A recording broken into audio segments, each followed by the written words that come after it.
For centuries, the British monarchy has survived by carefully weaving illusions of strength, dignity, and permanence, a stage-managed spectacle of crowns and carriages designed to convince the public that the royal family is But behind the curtain of Buckingham Palace, a chilling truth is said to be hidden. King Charles, the man who waited nearly a lifetime for his throne, is allegedly battling an incurable form of his thinning frame, his weary eyes, and his sudden disappearances from official duties have fueled whispers so persistent they can no longer be ignored. Yet the silence from both the palace and the mainstream media, what should be front-page news, is instead buried beneath endless distractions, because what we are witnessing may well be the cover-up. From the moment of his coronation, Charles was presented as a steady hand, the king Britain needed after the loss of Queen Elizabeth. But even then, those who watched closely saw something unsettling, the subtle frailty of a man already. Palace officials dismissed such concerns as overblown, but the rumors have grown darker and more specific, pointing to a grim reality that the crown is desperately trying to. Why, then, is there silence where there should be outrage?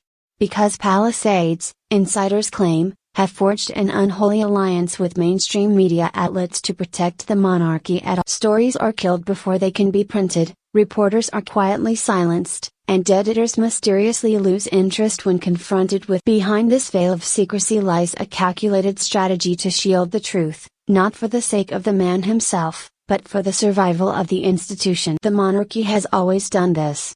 When King George VI battled lung cancer, the world was told he simply had. When Queen Elizabeth's health collapsed in her final months, palace aides used vague euphemisms like mobility issues to disguise her decline. Princess Margaret's strokes, too, were softened until the truth could no longer be hid. Deception is not an accident, it is a royal tradition. And now, with Charles, the stakes are higher than ever, because the monarchy stands on billions, and tourism, national prestige, and soft power hang on the illusion of stability, and to reveal that the new king is gravely ill, perhaps even nearing the end, would trigger panic across the It would also ignite a dangerous succession crisis, forcing the crown into William's hands before the public is prepared and dragging Prince Harry back into the narrative from across the Every missed event, every shortened engagement, every photograph showing Charles thinner, paler, and frailer only feeds suspicion. The palace insists he is healthy, but the evidence betrays them: trembling hands, slow steps, sudden cancellations of tours explained away with flimsy excuse. And yet, the cover-up continues, executed with almost military precision.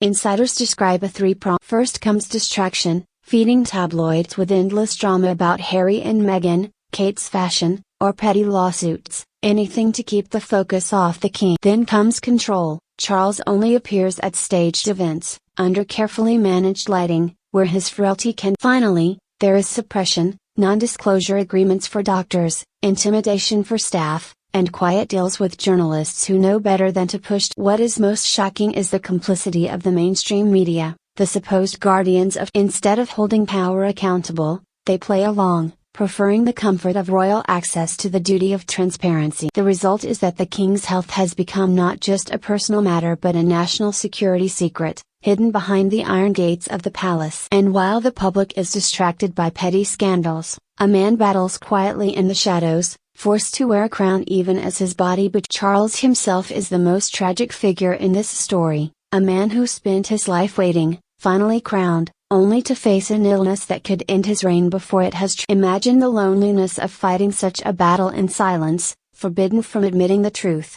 forced to project strength while enduring. The palace insists on protecting the monarchy's image, but in doing so, it sacrifices the humanity of its king. The truth, however, cannot be hidden forever. Illness has a way of revealing itself, no matter how many Sooner or later, the palace will face the reckoning it fears.